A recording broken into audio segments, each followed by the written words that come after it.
Karnataka media news ನೊಂದವರ ಧ್ವನಿಗಾಗಿ ಭ್ರಷ್ಟಾಚಾರದ ವಿರುದ್ಧವಾಗಿ ಸದಾ ಸಿದ್ಧ 24/7. ಪ್ರತಿಯೊಬ್ಬ ವ್ಯಕ್ತಿಗೂ ಸಂವಿಧಾನ ಕೊಡಮಾಡಲ್ಪಟ್ಟಂತಹ ಮೂಲಭೂತ ಹಕ್ಕುಗಳನ್ನು ಸುನಿಶ್ಚಿತಗೊಳಿಸುವಲ್ಲಿ ಸರ್ಕಾರಿ ನೌಕರರಾದ ನಾವು ಸೇನಾನಿಗಳ ರೀತಿಯಲ್ಲಿ ಕಾರ್ಯನಿರ್ವಹಿಸಬೇಕು ಎಂದು ತಿಳಿಸಿದ ರಾಜ್ಯ ಮಾನವ ಹಕ್ಕುಗಳ ಆಯೋಗದ ಸನ್ಮಾನ್ಯ ಅಧ್ಯಕ್ಷರಾದ Shri doctor D Shyam Bhat sir ಅವರಿಗೆ ಜಿಲ್ಲಾಡಳಿತ ಜಿಲ್ಲಾ ಪಂಚಾಯತ್ ವತಿಯಿಂದ ಹೃತ್ಪೂರ್ವಕವಾದ ಗೌರವ ಸಮರ್ಪಣೆಗಳೊಂದಿಗೆ ವಂದನೆಗಳನ್ನು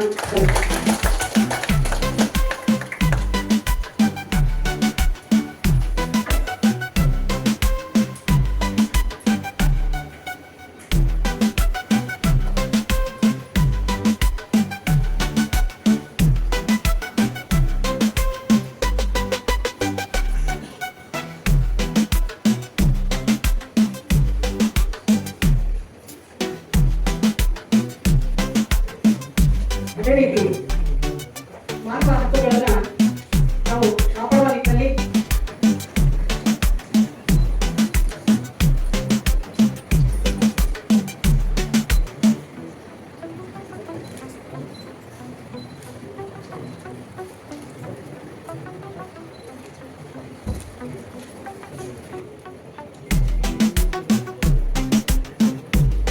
ಕಾರ್ಯದರ್ಶಿಯಾದ ಶ್ರೀ ಅರುಣ್ ಪೂಜಾರ್ ಅವರು ಕೂಡ ಗೌರವ ಸಮರ್ಪಣೆಯೊಂದಿಗೆ ಪೂರ್ವಕವಾದ ವಂದನೆ.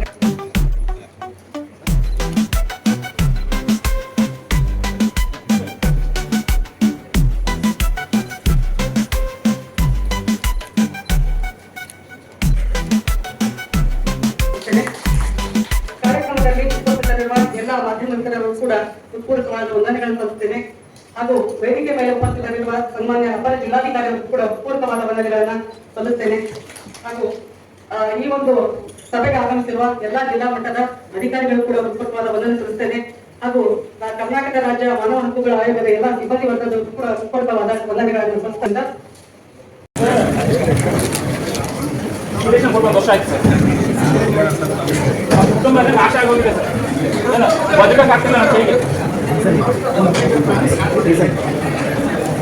ಒಂದು ವರ್ಷ ಆಯ್ತು ಕಂಪ್ಲೇಂಟ್ ಕೊಟ್ಟು ನ್ಯಾಯ ಸಿಗ್ತಾ ಇಲ್ಲ ನಮಗೆ.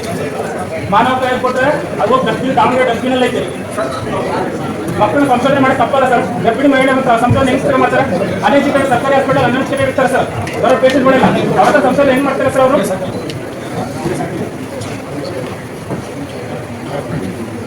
ಕಂಪ್ಲೇಂಟ್ ಕೊಟ್ಟು ಸಾಕಾಯ್ತು. ನೀವೆಲ್ಲ ಹೇಳ್ತಿರ್ತೀರಾ ಅಲ್ಲ ನಡೀತಾರಲ್ಲ. ಕೊಟ್ಟಿನಿ ಸರ್, ಆನ್ಲೈನಲ್ಲಿ ಕೊಟ್ಟಿನಿ ಸರ್. ಡಾಕ್ಯುಮೆಂಟ್ ಕಳಿಸ್ತೀನಿ ಸರ್. ಎಲ್ಲ ಆಗ್ತದೆ ಸರ್. ಪ್ರತಿ ವಾರ ಫೋನ್ ಮಾಡ್ತೀನಿ ಸರ್. ನಿಮ್ಗೆ ಆಯ್ತು ಇರುತ್ತೆ ದೊಡ್ಡ ಸರ್. ಎಷ್ಟಿದೆ ಸರ್ ನಮ್ಗೆ ಗೊತ್ತಿದೆ ಸರ್. ಏನು ಸಮಸ್ಯೆ ಆಗಿದೆ ಸಮಾಧಾನವಾಗಿ ಹೇಳಿ ಆಯ್ತಾ? ಸಮಾಧಾನವಾಗಿ ಹೇಳಿ ಹೇಳ್ತಾರೆ. ಅದಕ್ಕೆ ಆಯೋಗ ಹೇಳ್ತಾರೆ. ಹಾಸ್ಪಿಟಲ್ ಡಾಕ್ಟರ್ ಬ್ರೋಕರ್ಗಳಾಗಿದ್ದಾರೆ ಅಲ್ಲಿ. ಬೇರೆ ಇದ್ರಲ್ಲಿ ಹೋಗಿ ಟೆಸ್ಟ್ ಮಾಡ್ಸ್ಕೊಂಡ್ಬರ್ಬೇಕು. ಬ್ಲಡ್ ಟೆಸ್ಟ್ಗಳನ್ನೆಲ್ಲ ಅಲ್ಲಿ ಮಾಡ್ಸಲ್ಲ ಅವರು. ಇಂಥ ಪರ್ಟಿಕ್ಯುಲರ್ ಲೊಕೇಶನ್ಗಳು ಹೇಳ್ತಾರೆ. ದಾವಣಗೆರೆ ಸರ್ ಅದು. ಸರ್ ಇದು ಬೆಂಗಳೂರು ಇವರು ತಾನೆ ಎಲ್ಲಾದ್ರೇನೆ ಸರ್ ಅದು. ಗೊತ್ತಾಯ್ತು. ಒಂದು ಸ್ವಲ್ಪ ನಾವೇಳೋದು ಕೇಳಿ ನಿಮ್ಮ ದೂರನ್ನು ಸ್ವೀಕಾರ ಮಾಡ್ಕೊಂಡಿದ್ದಾರೆ ಅಧ್ಯಕ್ಷರು. ಪರಿಶೀಲನೆ ಮಾಡ್ತಾರೆ, ಅದ್ರ ಮೇಲೆ ಏನು ಆಕ್ಷನ್ ತಗೋತಾರೆ ಅಂತ ಹೇಳ್ತಾರೆ.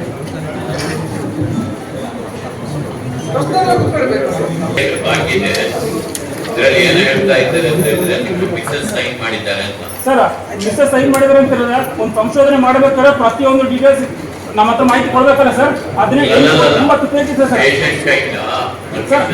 ಆಪರೇಷನ್ ಥಿಯೇಟರ್ ಆಫ್ ಸಿಗ್ನೇಚರ್ ಅಂತಾರ ಹೇಳ್ರಿ ನೋಡ್ರಿ. ಇದು ನೀವು ನ್ಯಾಯಾಲಯದಲ್ಲಿ ಪ್ರಶ್ನಿಸಬೇಕು. ನೀವು ಅಲ್ಲಿ ಸೈನ್ ಮಾಡಿದ್ರೆ ಹೋಗಲ್ಲ ಸರ್. ಮಗು ತೊಂದರೆ ಆಗುತ್ತೆ ಅಂತ ಹೇಳ್ಬಿಟ್ಟು ಸೈನ್ ಹಾಕ್ಸ್ಕೊಂಡ್ರೆ ಬ್ಲಾಕ್ ಮೇಲ್ ಸರ್. ಅದು ಮಾಹಿತಿ ಕೊಟ್ಟಿಲ್ಲ ನಮಗೆ, ಬ್ಲಾಕ್ ಮೇಲ್ ಕೊಟ್ಟಿದ್ದಾರೆ. ಸಂಶೋಧನೆಗೆ ಅಂತ ಒಂದು ಪ್ರೊಸೀಜರ್ ಇರ್ತದೆ ಸರ್. ನಮ್ಮ ಹತ್ರ ಒಂದು ಗಂಟೆ ಕನಿಷ್ಠ ಪಕ್ಷ ಮಾನವೀಯ ದೃಷ್ಟಿಯಿಂದ ಒಂದು 10 ನಿಮಿಷ ಮಾತಾಡ್ಬೇಕು ನಮ್ಮ ಹತ್ರ. ಅದು ಅಷ್ಟು ಇಲ್ಲಿ ಮಾನವತೆ ಇಲ್ಲ ಅವ್ರ ಹತ್ರ. ನಾನು ಬ್ಲಡ್ ಟೆಸ್ಟ್ ಕರ್ಕೊಂಡು ಹೋಗ್ಬಿಟ್ಟು ನಮ್ಮ ಮಿಸ್ಸಸ್ ಹತ್ರ ಬ್ಲಾಕ್ ಮೇಲ್ ಅಲ್ಲಿ ನಾವು ತೊಂದರೆ ನಿಮ್ ಜವಾಬ್ದಾರಿ ಇದ್ದಿದ್ದ ಕೆಲಸ ಕಳ್ಕೊಂಡಿದ್ದೀನಿ ಸರ್. ಈಗ ಕಂಪ್ಲೇಂಟ್ ಕೊಟ್ಟಿದ್ದೀನಿ. ಮೆಡಿಕಲ್ ಆಫೀಸಲ್ಲಿ ವರ್ಕ್ ಮಾಡ್ತಿದ್ದೆ ಔಟ್ಸೋರ್ಸ್ ಆಗಿ. ಈ ಕಂಪ್ಲೇಂಟ್ ಕೊಟ್ಟಿದ್ದಕ್ಕೆ ಈ ಕೇಸಿಂದ ಹೊರಗೆ ಹೋಗೋಕ್ಕೋಸ್ಕರ ಟ್ರಾನ್ಸ್ಫರ್ ಮಾಡಿದ್ರು ಹೆಡ್ ಆಫೀಸ್ಗೆ. ಗೊತ್ತಾ? ಹೆಡ್ ಆಫೀಸಿಂದ ಟ್ರಾನ್ಸ್ಫರ್ ಮಾಡಿದ್ರು ಔಟ್ಸೋರ್ಸ್. ಹೆಡ್ ಆಫೀಸ್ಗೂ ಇದಕ್ಕೆ ಸಂಬಂಧ ಇದೆ. ಇದು ಹಾಸ್ಪಿಟಲ್ ಅದಕ್ಕೆ ಹೆಡ್ ಆಫೀಸ್ ಟ್ರಾನ್ಸ್ಫರ್ ಮಾಡಿ ಸರ್, ಈಗ ನಿಮ್ಮ ಹೆಡ್ ಆಫೀಸ್ ನಲ್ಲಿ ಘಟನೆ ಅಲ್ಲ ಇದು. ನಾನು ಔಟ್ಸೋರ್ಸ್ ಅಲ್ಲಿ ವರ್ಕ್ ಮಾಡ್ತೀನಿ ಸರ್. ಟ್ರಾನ್ಸ್ಫರ್ ಮಾಡೋ ಅಂತದ್ದು ಹೆಂಗಿರುತ್ತೆ ಹೇಳಿ. ನಿಮ್ಮ ಮಿಸಸ್ ಏನ್ ಮಾಡ್ತಾ ಇದ್ರು? ಹೌದು ಸರ್. ನೀವು ತಗೊಂಡಿದ್ರೆ ವಿಚಾರ ಮಾಡ್ತಾರೆ ಸರ್, ವಿಚಾರ ಮಾಡ್ತಾರೆ ಸರ್ ವಿಚಾರ ಮಾಡ್ತಿರಲ್ಲ ಗೊತ್ತಿಲ್ಲ ಸರ್. ಇದು ಮಾತ್ರ ನಿಜ ಹೇಳ್ತೀನಿ ನೋಡಿ ಸರ್. ನಾನು ವಿಧಾನಸೌಧದ ಮುಂದೆ ನಾನು ಏನಾಗ್ತಾನೋ ಗೊತ್ತಿಲ್ಲ. ಅವತ್ತಿನ ದಿವಸ ಎಲ್ಲರೂ ಉತ್ತರ ಕೊಡ್ಬೇಕು ಸರ್ ನನ್ನ ಹತ್ರ.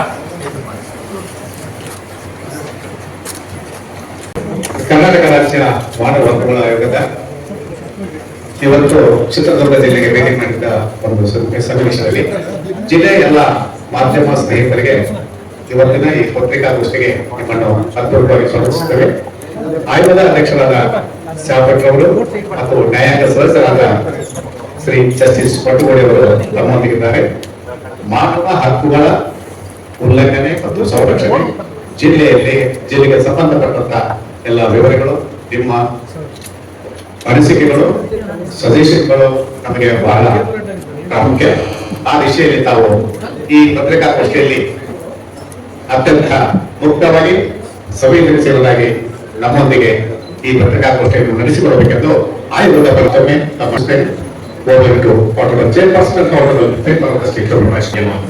ಮೊದಲಾಗಿ ಕರ್ನಾಟಕ ರಾಜ್ಯದಲ್ಲಿ ಮಾನವ ಹಕ್ಕುಗಳ ಆಯೋಗ 2002ರಿಂದ ಅಸ್ತಿತ್ವಕ್ಕೆ ಬಂದಿದೆ.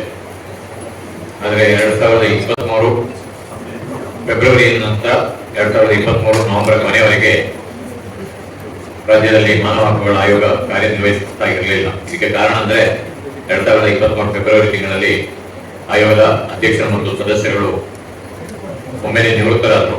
ಅಂದ್ರೆ ಹಿಂದಿನ ರಚನೆಗೊಂಡ ಆಯೋಗದಲ್ಲಿದ್ದ ಅಧ್ಯಕ್ಷರು ಮತ್ತು ಸದಸ್ಯರು.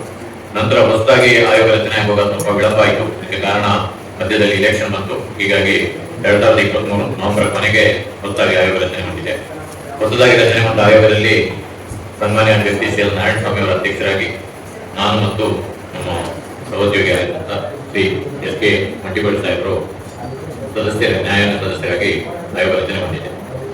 ಸನ್ಮಾನ್ಯ ಎಲ್ ನಾರಾಯಣ ಸ್ವಾಮಿ ಸಾಹೇಬರು ಭಾರತ ಲೋಕಪಾಲ್ನ ನ್ಯಾಯಾಂಗ ಸದಸ್ಯರಾಗಿ ಹೋದ ಕಾರಣ ಅಧ್ಯಕ್ಷರ ಹುದ್ದೆ ಖಾಲಿದೆ. ನಾನು ಹಂಗಾಮಿ ಅಧ್ಯಕ್ಷನಾಗಿ ಕಾರ್ಯನಿರ್ವಹಿಸ್ತಾ ಇದ್ದೇನೆ. ನಮ್ಮ ಆಯೋಗದಲ್ಲಿ 2023 ಡಿಸೆಂಬರ್ 1 ಸುಮಾರು 6,000 ಪ್ರಕರಣಗಳು ಬಾಕಿ ಇತ್ತು. ಆಮೇಲೆ ಈಗ 2023 ಡಿಸೆಂಬರ್ 1ರಿಂದ ಇಲ್ಲಿವರೆಗೆ ಮತ್ತೆ ಸುಮಾರು 7,000 ಪ್ರಕರಣಗಳು ಹೊಸದಾಗಿ ದಾಖಲಾಗಿ ಒಟ್ಟು ಸುಮಾರು 12,000 ಚಿಲ್ಲರೆ 13,000 ಪ್ರಕರಣಗಳು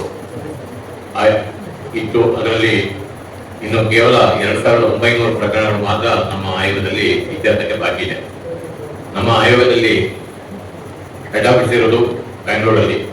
ಆನ್ಲೈನ್ ನಲ್ಲಿ ಕಂಪ್ಲೇಂಟ್ ಕೊಡಲಿಕ್ಕೆ ಅವಕಾಶ ಇದೆ. ಹಾಗೆ ರಿಜಿಸ್ಟರ್ಡ್ ಕೋರ್ಟ್ ನಲ್ಲಿ ಕಂಪ್ಲೇಂಟ್ ಕೊಡಬಹುದು ಅಥವಾ ಆಯೋಗದ ಕಚೇರಿಗೆ ಖುದ್ದಾಗಿ ಬಂದು ಕಂಪ್ಲೇಂಟ್ ಗಳನ್ನು ಕೊಡಲಿಕ್ಕೆ ಅವಕಾಶ ಇದೆ. ಈ ಕಂಪ್ಲೇಂಟ್ ಗಳನ್ನು ಕೊಟ್ಟವರು ನಮ್ಮ ಕಂಪ್ಲೇಂಟ್ ಗಳ ಸ್ಥಿತಿಗತಿ ಅಂದ್ರೆ ಯಾವ ಹಂತದಲ್ಲಿದೆ ಎಂಬುದನ್ನು ತಿಳ್ಕೊಳ್ಳಿಕ್ಕಾಗಿ ಆಗಿಂದಾಗೆ ಬೆಂಗಳೂರಿಗೆ ಬರ್ತಾ ಇರ್ತಾರೆ. ಅದನ್ನು ಆಯೋಗ ಸ್ವಲ್ಪ ಸಮಯ ಕಾರ್ಯನಿರ್ವಹಿಸದೇ ಇದ್ದ ಕಾರಣ ಆ ಸಮಯದಲ್ಲಿ ಪೆಂಡಿಂಗ್ ಜಾಸ್ತಿ ಇತ್ತು. ಹೀಗೆ ಪದೇ ಪದೇ ದೂರದ ಬೆಂಗಳೂರಿಗೆ ಬರೋದನ್ನು ತಪ್ಪಿಸಲಿಕ್ಕೆ ಮತ್ತು ಜಿಲ್ಲೆಯಲ್ಲಿಯೇ ಹೋಗಿ ಈ ಪ್ರಕರಣವನ್ನು ಇತ್ಯರ್ಥಪಡಿಸಿದರೆ ಬೇಗ ಪ್ರಕರಣಗಳ ಇತ್ಯರ್ಥ ಮಾಡಲಿಕ್ಕೆ ಸಾಧ್ಯ ಅಂತ ಹೇಳುವ ಉದ್ದೇಶದಿಂದ ನಾವು ಜಿಲ್ಲೆಗಳಲ್ಲಿ ಭೇಟಿ ನೀಡಿ ಅಲ್ಲಿ ಪ್ರಕರಣಗಳನ್ನು ಇತ್ಯರ್ಥ ಮಾಡೋದು, ಅಧಿಕಾರಿಗಳೊಂದಿಗೆ ಒಂದು ಸಭೆಯನ್ನು ನಡೆಸಿ ಮಾನವ ಹಕ್ಕುಗಳ ಸಂರಕ್ಷಣೆ ಬಗ್ಗೆ ಅವರ ಪಾತ್ರವನ್ನು ಅವರಿಗೆ ಹೇಳಿ ಅವರು ಯಾವ ರೀತಿ ಕಾರ್ಯನಿರ್ವಹಿಸಬೇಕು ಅಂತ ಹೇಳುವುದನ್ನು ತಿಳಿಸುವುದು ಹಾಗೂ ಸಾರ್ವಜನಿಕ ಸೇವೆಗಳನ್ನು ಒದಗಿಸುವಂತಹ ಸಂಸ್ಥೆಗಳು, ಸರ್ಕಾರಿ ಸಂಸ್ಥೆಗಳು ಯಾವ ರೀತಿ ಕಾರ್ಯನಿರ್ವಹಿಸ್ತಾ ಇದೆ ಅಂತ ಹೇಳುವುದನ್ನು ಕೂಡ ಖುದ್ದಾಗಿ ಪರಿಶೀಲಿಸಿ ಅಲ್ಲಿಯ ಸ್ಥಿತಿಗತಿಯನ್ನು ತಿಳ್ಕೊಳ್ಳುವ ಉದ್ದೇಶದಿಂದ ನಾವು ಜಿಲ್ಲಾ ಪ್ರತಿಯೊಂದು ಜಿಲ್ಲೆಗೂ ಭೇಟಿ ನೀಡಿ ಅಲ್ಲಿಯ ಪ್ರಕರಣಗಳನ್ನು ಇತ್ಯರ್ಥಪಡಿಸುವಂತಹ ಒಂದು ಕಾರ್ಯವನ್ನು ಕೈಗೆತ್ತಿಕೊಂಡಿದ್ದೇವೆ. ಸುಮಾರು 18 ಜಿಲ್ಲೆಗಳನ್ನು ಈಗಾಗಲೇ ನಾವು ಪೂರೈಸಿದ್ದೇವೆ. ಬಹಳಷ್ಟು ಕಡೆಗಳಲ್ಲಿ ಹೆಚ್ಚು ಪ್ರಕರಣಗಳನ್ನು ಇತ್ಯರ್ಥ ಕೂಡ ಮಾಡಿದ್ದೇವೆ. ಇವತ್ತು ಪೂರ್ವದ ಬೆಳಿಗ್ಗೆ ಇಲ್ಲಿಗೆ ಬಂದ್ರಿಂದ ನಾವು ಜಿಲ್ಲೆಯಲ್ಲಿ ಸುಮಾರು 8 ಕಡೆಗೆ ಭೇಟಿ ನೀಡಿದ್ದೇವೆ. ಮೊದಲಾಗಿ ಜಿಲ್ಲಾ ಹಾಸ್ಪಿಟಲ್ಗೆ ಭೇಟಿ ನೀಡಿದ್ದೇವೆ. ಆಮೇಲೆ ಒಂದು 4 ಹಾಸ್ಟೆಲ್ಗಳಿಗೆ ಭೇಟಿ ನೀಡಿದ್ದೇವೆ. ಆಮೇಲೆ ಜಿಲ್ಲಾ ಕಾರಾಗೃಹಕ್ಕೆ ಭೇಟಿ ನೀಡಿದ್ದೇವೆ. ಬಸ್ ಸ್ಟ್ಯಾಂಡ್ಗೆ ಭೇಟಿ ನೀಡಿದ್ದೇವೆ ಮತ್ತು ಒಂದು ಪೊಲೀಸ್ ಸ್ಟೇಷನ್ಗೆ ಕೂಡ ಭೇಟಿ ನೀಡಿದ್ದೇವೆ. ಇದರಲ್ಲಿ ಕೆಲವು ಕಡೆಗಳಲ್ಲಿ ಸಣ್ಣ ಪುಟ್ಟ ಲೋಪದೋಷಗಳನ್ನು ನಾವು ನೋಟಿಸ್ ಮಾಡಿದ್ದೇವೆ, ಅದನ್ನು ಸರಿಪಡಿಸಲಿಕ್ಕೆ ಹೇಳಿದ್ದೇವೆ. ಉದಾಹರಣೆಗೆ ಬಸ್ ಸ್ಟ್ಯಾಂಡ್ ನಲ್ಲಿ ಹೋದಾಗ ಅಲ್ಲಿ ಎಕ್ಸ್ಪೈರಿ ಡೇಟ್ ಕಳೆದಂತಹ ಕಪ್ಪು ಪಾನೀಯಗಳನ್ನು ಮಾರಾಟ ಮಾಡ್ತಾ ಇದ್ರು. ಅದರಲ್ಲಿ ಎಕ್ಸ್ಪೈರಿ ಡೇಟ್ ಕಳೆದಿತ್ತು, ಆದರೂ ಅದನ್ನು ಮಾರಾಟಕ್ಕೆ ಇಟ್ಟಿದ್ರು. ಅವರ ಮೇಲೆ ಕ್ರಮ ತೆಗೆದುಕೊಳ್ಳಲಿಕ್ಕೆ ಹೇಳಿದ್ದೇವೆ. ಹಾಗೆ ಹಾಸ್ಟೆಲ್ಗಳಲ್ಲಿ ಒಂದು ಪರ್ಟಿಕ್ಯುಲರ್ಲಿ ಪೋಸ್ಟ್ ಮೆಟ್ರಿಕ್ ಲೇಡೀಸ್ ಹಾಸ್ಟೆಲ್ನಲ್ಲಿ ಬಿಸಿ ನೀರಿನ ವ್ಯವಸ್ಥೆ ಸಮರ್ಪಕವಾಗಿಲ್ಲ ಅಂತ ಅಲ್ಲಿಯ ವಿದ್ಯಾರ್ಥಿನಿಯರು ಹೇಳಿದರು. ಅದನ್ನು ಕೂಡ ಕ್ರಮ ತೆಗೆದುಕೊಳ್ಳಲಿಕ್ಕೆ ಜಿಲ್ಲಾ ಪಂಚಾಯತ್ ಸಿಇಒ ಅವರಿಗೆ ಮತ್ತು ಸೋಷಿಯಲ್ ವೆಲ್ಫೇರ್ ಡಿಪಾರ್ಟ್ಮೆಂಟ್ ಅವರಿಗೆ ಸೂಚನೆಯನ್ನು ನೀಡಿದ್ದೇವೆ. ಕಾರಾಗೃಹದಲ್ಲಿ ಹೆಚ್ಚಿನ ಕಂಪ್ಲೇಂಟ್ಗಳೇನು ಕಂಡು ಬರಲಿಲ್ಲ. ಇನ್ನು ಹಾಸ್ಪಿಟಲ್ಗೆ ಹೋದಾಗ ಅಲ್ಲಿ ಕೆಲವು ನಿಮ್ಮ ಸಹೋದ್ಯೋಗಿ ಪತ್ರಕರ್ತರಲ್ಲಿ ಇದ್ದರು. ಅವರು ಹೇಳಿದ್ರು ಅಲ್ಲಿ ಹಾಸ್ಪಿಟಲ್ ಅಲ್ಲಿ ಸ್ವಲ್ಪ ಪೇಷಂಟ್ಗಳ ಮೊಬೈಲ್ ಎಲ್ಲ ಕಳ್ಳತನ ಆಗೋದು ಜಾಸ್ತಿ ಇದೆ ಅಂತ. ಅದಕ್ಕೆ ಅದನ್ನು ತಪ್ಪಿಸಲಿಕ್ಕೆ ಪೊಲೀಸ್ ಇಲಾಖೆಯವರಿಗೆ ಅಲ್ಲಿ ಸೂಚನೆಯನ್ನು ನೀಡಿದ್ದೇವೆ. ಅದಲ್ಲದೆ ಕೆಲವು ಡಾಕ್ಟರ್ಸ್ ಕೊರತೆ ಇದೆ ಅಂತ ಅವರು ಹೇಳಿದರು. ಆದರೆ ಅಲ್ಲಿಯ ಡಿಸ್ಟ್ರಿಕ್ಟ್ ಸರ್ಜನ್ ಮತ್ತು ಡಿಸ್ಟ್ರಿಕ್ಟ್ ಹೆಲ್ತ್ ಆಫೀಸರ್ ಅವರನ್ನು ಕೇಳಿದಾಗ ಬೇಕಾದಷ್ಟು ಸಂಖ್ಯೆಯಲ್ಲಿ ಡಾಕ್ಟರ್ಸ್ಗಳು ಇದ್ದಾರೆ ಅಂತ ಹೇಳೋದನ್ನು ಹೇಳಿದರು. ಒಬ್ಬರು ಸೈಕ್ಯಾಟ್ರಿಸ್ಟ್ ಮಾತ್ರ ಫಿಲಪ್ ಆಗಿಲ್ಲ, ಆದರೆ ನಾವು ಬೇರೆ ಕಡೆಯಿಂದ ಡೆಪ್ಯುಟೇಷನ್ ನಲ್ಲಿ ಅವರನ್ನು ತಂದು ಇಲ್ಲಿ ಕೆಲಸ ನಿರ್ವಹಿಸ್ತಾ ಇದ್ದೇವೆ ಅಂತ ಹೇಳೋದನ್ನು ಹೇಳಿದರು. ಸ್ವಲ್ಪ ಮಟ್ಟಿನ ಸ್ವಚ್ಛತೆ ಕಡಿಮೆ ಇರುವುದು ಕಂಡು ಬಂದಿದೆ ಹಾಸ್ಪಿಟಲ್ ಅಲ್ಲಿ. ಆದರೆ ಬಹಳಷ್ಟು ಜನ ಅಲ್ಲಿಗೆ ಬರ್ತಾ ಇರುವ ಕಾರಣ ಸುಮಾರು 1800ರಷ್ಟು ಜನ ದಿನನಿತ್ಯ ಹಾಸ್ಪಿಟಲ್ಗೆ ಭೇಟಿ ನೀಡ್ತಾ ಇದ್ದಾರೆ. ಇಷ್ಟೊಂದು ಸಂಖ್ಯೆಯಲ್ಲಿ ಜನ ಭೇಟಿ ನೀಡುವಾಗ ಸ್ವಚ್ಛತೆಯನ್ನು ಕಾಪಾಡಿಕೊಳ್ಳುವುದು ಒಂದು ಸವಾಲೇ ಆಗಿದೆ. ಗಂಭೀರವಾದಂತಹ ಒಂದು ನ್ಯೂನತೆಗಳು ಕಂಡು ಬಾರದಿದ್ರೂ ಕೂಡ ಇನ್ನೂ ಹೆಚ್ಚಿನ ಸ್ವಚ್ಛತೆಯನ್ನು ಕಾಪಾಡಿಕೊಳ್ಳಲಿಕ್ಕೆ ಅವರಿಗೆ ಸೂಚನೆಯನ್ನು ನೀಡಲಾಗಿದೆ. ಮತ್ತೆ ಸ್ವಲ್ಪ ಹಳೆ ಕಟ್ಟಡ ಕೂಡ ಹಾಸ್ಪಿಟಲ್, ಹಾಗಾಗಿ ಕೂಡ ಅದರದ್ದು ಸ್ವಲ್ಪ ನಾವು ಗಮನದಲ್ಲಿ ಇಟ್ಕೊಳ್ಬೇಕಾಗಿದೆ. ಅದಕ್ಕೆ ಕೂಡ ಬೇಕಾದಂತಹ ಸೂಚನೆಗಳನ್ನು ಕೊಟ್ಟಿದ್ದೇವೆ. ಈ ನಾವು ದೂರುಗಳನ್ನು ಸ್ವೀಕರಿಸಿದಾಗ ನಮ್ಮಲ್ಲಿ ಕೆಲವು ನಿಯಮಗಳಿದೆ. ಒಂದು, ದೂರು ಕೊಡುವವರು ಬೇರೆ ಕಡೆಗೆ ದೂರು ಕೊಟ್ಟು ನಮಗೆ ಕಾಪಿ ಹಾಕಿದ್ರೆ ಅಂತ ಪ್ರಕರಣದಲ್ಲಿ ನಾವು ಕ್ರಮ ತೆಗೆದುಕೊಳ್ಳುವುದಿಲ್ಲ. ಅಂದ್ರೆ ಒರಿಜಿನಲಿ ಅದು ಅಡ್ರೆಸ್ ಬೇರೆ. ಈಗ ಉದಾಹರಣೆ, ಈಗ ಒಬ್ಬರ ಒಂದು ಪ್ರಕರಣ ಹೇಳಿದ್ರು, ಅದು ನಮ್ಮಲ್ಲಿಗೂ ಕೊಟ್ಟಿದ್ದಾರೆ, ಮಹಿಳಾ ಆಯೋಗಕ್ಕೂ ಕೊಟ್ಟಿದ್ದಾರೆ. ಎರಡೆರಡು ಕಡೆ ಅದನ್ನು ಪ್ರೊಸೀಡಿಂಗ್ಸ್ ಮಾಡೋದು ಅಷ್ಟು ಸೂಕ್ತ ಆಗುದಿಲ್ಲ.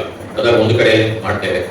ಅದು ಮೇನ್ ಯಾರಿಗೆ ಪಿಟಿಷನ್ ಕೊಟ್ಟಿದ್ದಾರ ಅಲ್ಲಿ ಕ್ರಮ ಆಗ್ತಾ ಇರ್ತದೆ, ಅಂದ್ರೆ ಅಲ್ಲಿ ಅದರ ಬಗ್ಗೆ ವಿಚಾರಣೆ ನಡೀತದೆ. ಇದಲ್ಲದೆ ನಮಗೆ ನಮ್ಮಲ್ಲಿ ನಾವು ಮುಖ್ಯವಾಗಿ ನಿಮ್ಮಲ್ಲಿ ಕೇಳಿಕೊಳ್ಳುವುದೇನೆಂದ್ರೆ, ನಮ್ಮಲ್ಲಿ ಈ ಮಾನವ ಹಕ್ಕುಗಳ ಸಂರಕ್ಷಣೆಯಲ್ಲಿ ಪತ್ರಕರ್ತರ ಪಾತ್ರ ಬಹಳ ಮುಖ್ಯವಾಗಿದೆ. ಯಾಕೆಂದ್ರೆ ನೀವು ಮಾಡುವಂತ ವರದಿಯಿಂದ ನಮಗೆ ರಾಜ್ಯದಲ್ಲಿ ಎಲ್ಲಿ ಮಾನವ ಹಕ್ಕುಗಳ ಉಲ್ಲಂಘನೆ ಆಗಿದೆ ಎಂಬುದು ತಿಳಿದು ಬರ್ತದೆ. ಅಂತ ನಿಮ್ಮ ವರದಿಯನ್ನು ನಾವು ಸ್ವಯಂ ಪ್ರೇರಿತ ದೂರಾಗಿ ದಾಖಲು ಮಾಡಲಿಕ್ಕೆ ನಮ್ಮಲ್ಲಿ ಅವಕಾಶ ಇದೆ, ನಾವು ಮಾಡಿಕೊಡ್ತಾ ಇದ್ದೇವೆ. ಆದ್ರೆ ರಾಜ್ಯ ಮಟ್ಟದ ಪತ್ರಿಕೆಗಳಲ್ಲಿ ಬಂದದ್ದು ನಮ್ಮ ಗಮನಕ್ಕೆ ಬರ್ತದೆ. ಅಲ್ಲಿ ಕೆಲವು ಜಿಲ್ಲಾ ಮಟ್ಟದ ಪತ್ರಿಕೆಗಳಲ್ಲಿ ಯಾವುದಾದ್ರು ವಿಷಯಗಳು ಪ್ರಕಟ ಆದಾಗ ಅದು ನಮ್ಮ ರಾಜ್ಯದ ಪತ್ರಿಕೆಗಳಲ್ಲಿ ಬರುವುದಿಲ್ಲ, ನಮ್ಮ ಗಮನಕ್ಕೆ ಬಾರದೆ ಹೋಗುವಂತ ಸಾಧ್ಯತೆ ಇದೆ. ಅಂತ ಸಂದರ್ಭದಲ್ಲಿ ತಾವು ಮಾನವ ಹಕ್ಕುಗಳ ಉಲ್ಲಂಘನೆ ಆದಂತಹ ಪ್ರಕರಣಗಳು ನಿಮ್ಮ ಯಾವುದಾದ್ರೂ ಪತ್ರಿಕೆಗಳಲ್ಲಿ ಅಥವಾ ಮಾಧ್ಯಮಗಳಲ್ಲಿ ಪ್ರಕಟ ಆದರೆ ಅದರ ಒಂದು ಕಾಪಿಯನ್ನು ದಯವಿಟ್ಟು ನಮಗೆ ಕಳಿಸಿಕೊಡಿ, ಅಥವಾ ತಾವು ಜಿಲ್ಲಾ ವಾರ್ತಾಧಿಕಾರಿಗಳಿಗೆ ತಿಳಿಸಿ ಅವರೇ ಗಮನಕ್ಕೆ ತಂದರೆ ಅವರು ನಮಗೆ ಕಳಿಸಿಕೊಡ್ಲಿಕ್ಕೆ ನಾವು ಅವರಲ್ಲಿ ಸೂಚನೆಯನ್ನು ಕೊಡ್ತಾ ಇದ್ದೇವೆ. ಆ ರೀತಿ ತಮ್ಮ ವರದಿಯ ಆಧಾರದಲ್ಲಿ ನಾವು ಸ್ವಯಂ ಪ್ರೇರಿತ ದೂರನ್ನು ದಾಖಲು ಮಾಡಿಕೊಡ್ತೇವೆ. ಯಾಕೆಂದ್ರೆ ಬಹಳಷ್ಟು ಸಂದರ್ಭದಲ್ಲಿ ರಿಮೋಟ್ ಏರಿಯಾದಲ್ಲಿ ನಡೆದಂತಹ ಪ್ರಕರಣಗಳು ನಮ್ಮ ಗಮನಕ್ಕೆ ಬರುವುದಿಲ್ಲ, ಹಾಗೂ ಜಿಲ್ಲಾ ಮಟ್ಟದಲ್ಲಿ ಕೂಡ ಅದು ಜಿಲ್ಲಾಧಿಕಾರಿಗಳ ಗಮನಕ್ಕೆ ಬರ್ತದೆ ಅಂತ ಹೇಳಲಿಕ್ಕೆ ಸಾಧ್ಯ ಇಲ್ಲ. ಅಂತ ಸಂದರ್ಭದಲ್ಲಿ ನೀವು ಪ್ರಕಟಿಸುವಂತ ವರದಿಯನ್ನು ನಾವು ಸ್ವಯಂ ಪ್ರೇರಿತ ದೂರಾಗಿ ದಾಖಲು ಮಾಡಬೇಕು, ನಮಗೆ ಹೆಚ್ಚಿನ ಮಾಹಿತಿಗಳು ಬರ್ತದೆ. ಆದ್ದರಿಂದ ತಾವು ನಮ್ಮ ಆಯೋಗದೊಂದಿಗೆ ತಮ್ಮ ವರದಿಯನ್ನು ನಮಗೆ ಕಳಿಸಿಕೊಡುವುದರ ಮೂಲಕವಾಗಿ ಮಾನವ ಹಕ್ಕುಗಳ ಸಂರಕ್ಷಣೆಯಲ್ಲಿ ಸಹಕರಿಸಬೇಕು ಅಂತ ತಮ್ಮಲ್ಲಿ ಕೇಳಿಕೊಳ್ತೇನೆ. ನೇರವಾಗಿ ಕೂಡ ನೀವು ಕಳಿಸಿಕೊಡ್ಬೋದು ತಮ್ಮ ಇದನ್ನು, ಅಥವಾ ವಾರ್ತಾ ಅಧಿಕಾರಿಗಳ ಮೂಲಕ ಆದರೂ ಕಳಿಸಿಕೊಡ್ಬೋದು. ಈಗಾಗಲೇ ನಾವು ಇಲ್ಲಿಯ ಜಿಲ್ಲಾ ಮಟ್ಟದ ಎಲ್ಲ ಅಧಿಕಾರಿಗಳಿಗೆ ಕೂಡ ಕೆಲವು ಸೂಚನೆಗಳನ್ನು ನೀಡಿದ್ದೇವೆ. ಅವರು ಈ ಜಿಲ್ಲೆಗೆ ಸಂಬಂಧಪಟ್ಟಂತೆ ಹೇಳೋದಿದ್ರೆ, ನಮ್ಮ ಆಯೋಗದಲ್ಲಿ ಈ ಜಿಲ್ಲೆಗೆ ಸಂಬಂಧಪಟ್ಟಂತೆ ಕೇವಲ 13 ದೂರುಗಳು ಮಾತ್ರ ಬಾಕಿ ಇದೆ. ಅದು ಕೂಡ ಇವತ್ತು ನಾವು ವಿಚಾರಣೆಗೆ ತೆಗೆದುಕೊಂಡಿದ್ದೇವೆ. 3-4 ಪ್ರಕರಣದಲ್ಲಿ ರಿಪೋರ್ಟ್ಗಳು ಬರಬೇಕಿದೆ, ಅದನ್ನು ಕೊಡ್ತೇವೆ ಅಂತ ಹೇಳಿದ್ದಾರೆ. ಇನ್ನು ಒಂದೆರಡು ಪ್ರಕರಣಗಳಲ್ಲಿ ಅವರು ರಿಪೋರ್ಟ್ಗಳು ಕಳಿಸಿದ್ದಾರೆ. ನಮಗೆ ಅಂತೂ ನಮ್ಮ ಆಯೋಗಕ್ಕೆ ಬರಲಿಲ್ಲ. ಇವತ್ತು ಅದರ ಪ್ರತಿಗಳನ್ನು ಕೊಟ್ಟಿದ್ದಾರೆ. ಅದರ ಬೇಸಿಸ್ ನಲ್ಲಿ ಅದನ್ನು ನಾವು ಇತ್ಯರ್ಥಪಡಿಸ್ತೇವೆ. ಸೊ ಈ ಜಿಲ್ಲೆಗೆ ಬಹಳ ಕಡಿಮೆ ಕಂಪ್ಲೇಂಟ್ಸ್ಗಳಿದೆ. ಈ ಜಿಲ್ಲೆಯಲ್ಲಿ 13 ಪ್ರಕರಣಗಳು ಮಾತ್ರ ಇತ್ತು. ಅದನ್ನು ಕೂಡ ವಿಚಾರಣೆಯನ್ನು ನಾವು ಮಾಡಿದ್ದೇವೆ. ಇಷ್ಟೇ ಹೇಳುತ್ತಾ ಮುಂದಿನ ದಿನಗಳಲ್ಲಿ ತಮ್ಮೆಲ್ಲರ ಸಹಕಾರವನ್ನು ಕೋರುತ್ತಾ ಈ ಒಂದು ಪತ್ರಿಕಾಗೋಷ್ಠಿಯಲ್ಲಿ ತಾವು ಏನಾದರೂ ವಿಷಯಗಳನ್ನು ಕೇಳಲಿಕ್ಕಿದ್ರೆ ಅದನ್ನು ಕೇಳಬಹುದು. ಅದರ ಮೊದಲು ನಮ್ಮ ಸಹೋದ್ಯೋಗಿಗಳಾದ ನ್ಯಾಯಾಂಗ ಸದಸ್ಯರು ಆದಂತಹ ಶ್ರೀ ಎಸ್ ಕೆ ಮಟ್ಟಿಗುಡಿ ಅವರು ತಮ್ಮನ್ನು ಉದ್ದೇಶಿಸಿ ಮಾತನಾಡುತ್ತಾರೆ. ಅಧ್ಯಕ್ಷರು ನಮ್ಮ ಆಯೋಗದ ಕಾರ್ಯವಿಧಾನದ ಬಗ್ಗೆ ಹಾಗೂ ಯಾವ ನಿಟ್ಟಿನಲ್ಲಿ ಕಾನೂನು ನಮ್ಮ ಮಾನವ ಉಲ್ಲಂಘನೆ ಆದಲ್ಲಿ ಏನು ಕ್ರಮ ಕೈಗೊಳ್ತೀವಿ ಅನ್ನೋ ಬಗ್ಗೆ ಹಾಗೂ ನಮ್ಮ ಕಾರ್ಯ ಚಟುವಟಿಕೆಗಳ ಬಗ್ಗೆ ಈಗಾಗಲೇ ತಮ್ಮೆಲ್ಲ ಹೇಳಿದ್ದಾರೆ. ಈಗ ಮೂಲಭೂತವಾಗಿ ನಮ್ಮ ತಮಗೆ ಒಂದು ವಿಷಯ ಹೇಳಬೇಕಂದ್ರೆ, ಈ ಎಲ್ಲ ಸರ್ಕಾರಿ ಹಾಸ್ಟೆಲ್ಗಳಲ್ಲಿ ಮೂಲಭೂತ ಸೌಕರ್ಯಗಳನ್ನ ಒದಗಿಸುವ ಒಂದು ಜವಾಬ್ದಾರಿ ಸರ್ಕಾರದ ಮೇಲೆ ಇರ್ತದೆ. ಹಾಸ್ಟೆಲ್ಗಳಲ್ಲಿ ಸರಿಯಾದ ಒಂದು ಗಾಳಿ ಬೆಳಕಿನ ವ್ಯವಸ್ಥೆ, ಆಹಾರದ ವ್ಯವಸ್ಥೆ, ಆಮೇಲೆ ನೀರಿನ ವ್ಯವಸ್ಥೆ, ಅವ್ರಿಗೆ ಅಲ್ಲಿ ವಾಸ ಮಾಡಲಿಕ್ಕೆ ಒಂದು ಯೋಗ್ಯವಾದ ಪರಿಸರ, ಒಂದು ಸ್ವಚ್ಛ ಪರಿಸರವನ್ನು ಹೊಂದುವಂತಹ ವ್ಯವಸ್ಥೆಯನ್ನು ಸರ್ಕಾರದವರು ಮಾಡಬೇಕಾಗ್ತದೆ. ಆ ನಿಟ್ಟಿನಲ್ಲಿ ಸರಿಯಾದ ಕ್ರಮಗಳನ್ನು ಕೈಗೊಳ್ಳದಿದ್ದರೆ ಆ ವಿದ್ಯಾರ್ಥಿಗಳ ಒಂದು ಮಾನವ ಹಕ್ಕುಗಳನ್ನು ಉಲ್ಲಂಘನೆ ಮಾಡಲಾಗುತ್ತದೆ. ಅದೇ ನಿಟ್ಟಿನಲ್ಲಿ ಸರ್ಕಾರದ ಹಲವಾರು ಯೋಜನೆಗಳು, ಮನೆಯಿಂದ ಮನೆ ನಿವೇಶನ ಹಾಗೂ ಬೇರೆ ಬೇರೆ ಸವಲತ್ತುಗಳನ್ನು ಸರ್ಕಾರದವರು ದಲಿತರಿಗೆ ಅಥವಾ ಹಿಂದುಳಿದ ವರ್ಗದವರಿಗೆ ಎಲ್ಲ ಏನು ಅವರಿಗೆ ಸವಲತ್ತುಗಳು ಕೊಟ್ಟಿದ್ದಾರೆ, ಆ ಸವಲತ್ತುಗಳು ಸರಿಯಾದ ಅರ್ಹ ವ್ಯಕ್ತಿಗಳಿಗೆ ತಲುಪಲಿಲ್ಲ ಅಂದ್ರೆ ಆ ಸಂಬಂಧಪಟ್ಟ ಆ ವ್ಯಕ್ತಿಗಳ ಒಂದು ಮಾನವ ಹಕ್ಕುಗಳ ಉಲ್ಲಂಘನೆಯನ್ನು ಅಧಿಕಾರಿ ವರ್ಗದವರು ಮಾಡ್ತಾರೆ. ಯಾಕಂದ್ರೆ ಸರ್ಕಾರದ ಸೌಲಭ್ಯಗಳನ್ನ ಸರಿಯಾದ ವ್ಯಕ್ತಿಗೆ ತಲುಪಿಸುವ ಜವಾಬ್ದಾರಿ ಸರ್ಕಾರಿ ಅಧಿಕಾರಿಗಳ ಮೇಲೆ ಇದೆ.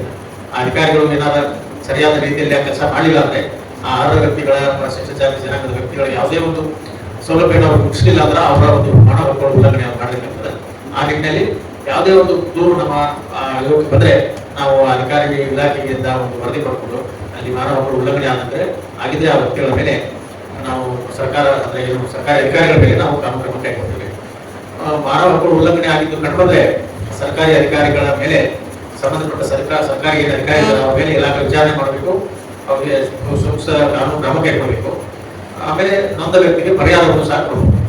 ಈಗಾಗಲೇ ನಮ್ಮ ಆಯೋಗದಲ್ಲಿ ತೀರ್ಮಾನವಾದ ಪ್ರಕರಣಗಳಲ್ಲಿ ನಮ್ಮ ಆಯೋಗದಿಂದ ಈಗಾಗಲೇ 2,40,00,000 ರೂಪಾಯಿ ಪರಿಹಾರವನ್ನು ನಾವು ಮತ್ತು ಗೌರವಾನ್ವಿತ ಸದಸ್ಯ ಅಧ್ಯಕ್ಷರು ಈಗಾಗಲೇ ಸಂಬಂಧಪಟ್ಟ ಅರ್ಹ ವ್ಯಕ್ತಿಗಳಿಗೆ ನಾವು ಪರಿಹಾರವನ್ನು ನೀಡಬೇಕಂತ ನಾವು ಆದೇಶ ಮಾಡಿದ್ದೇವೆ.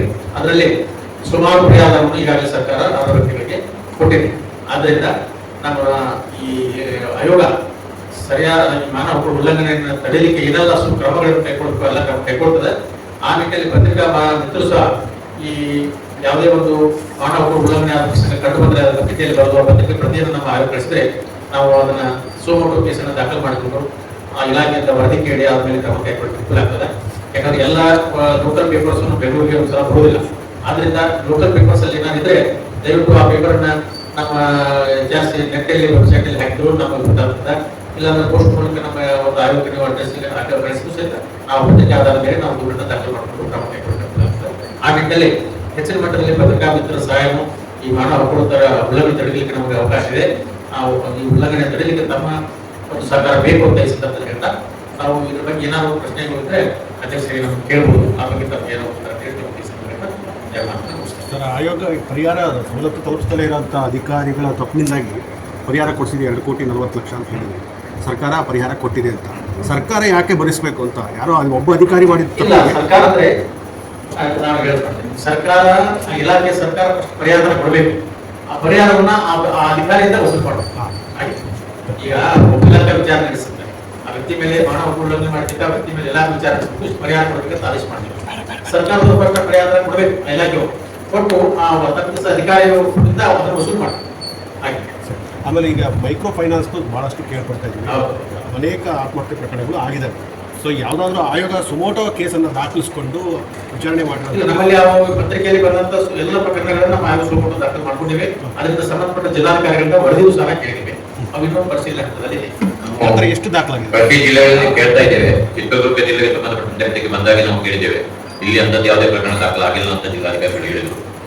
ಸಾಧಾರಣ ನಮ್ಮಲ್ಲಿ ಒಂದು 4-5 ಪ್ರಕರಣಗಳು ದಾಖಲಾಗಿದೆ. ಪತ್ರಿಕೆಗಳಲ್ಲಿ ಬಂದದ್ದು ಅದರಲ್ಲಿ ಸಾವಾದಂತಹ ಪ್ರಕರಣವನ್ನು ಮಾತ್ರ ನಾವು ತೆರವಾಗಿದ್ದೆ ಮಾಡಿದ್ದೇವೆ. Micro finance